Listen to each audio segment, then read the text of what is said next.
तो दोस्तों best laptop solution में फिर से स्वागत। और मैं आपको बताना चाहूँगा, भैया जी आए हैं जामिया नगर से आए हैं भैया, और वो भैया ने 5 सिस्टम लिए हुए हैं और वो मैं आपको बताना चाहूँगा भैया ने क्या क्या लिया है। जेब्रॉनिक्स का H81 का मदरबोर्ड लिया, 8 GB रैम ली है, 256 GB की SSD ली है, 500 GB हार्ड डिस्क लगवाई है भैया ने, और जेब्रॉनिक्स का स्लिम कैबिनेट लिया है, और जेब्रॉनिक्स का कीबोर्ड माउस लिया है। और मैं आपको बताना चाहूँगा MSI की LED ली है भैया ने 22 इंची में। तो भैया से मैं जानना चाहूँगा कि भैया को मेरा रेफरेंस कैसे मिला और भैया को यहाँ पे रेट वगैरह कैसे मिला। सबसे पहले क्वालिटी तो अच्छी लगी, बहुत बढ़िया, और रेट भी सबसे अच्छा है, बेस्ट है।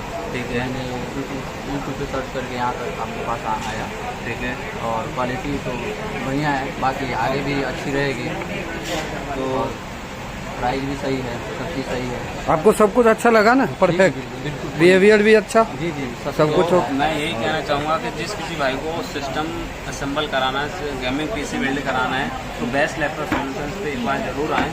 और सबसे बेस्ट रेट मिलने वाला है, और अच्छी से अच्छी चीज़, मतलब जो चीज़ आप मांगेंगे वही चीज़ मिलने वाली है, 100% जेन्युइन चीज़ मिलेगी। Thank you so much. Best laptop solutions पे एक बार जरूर आएँ।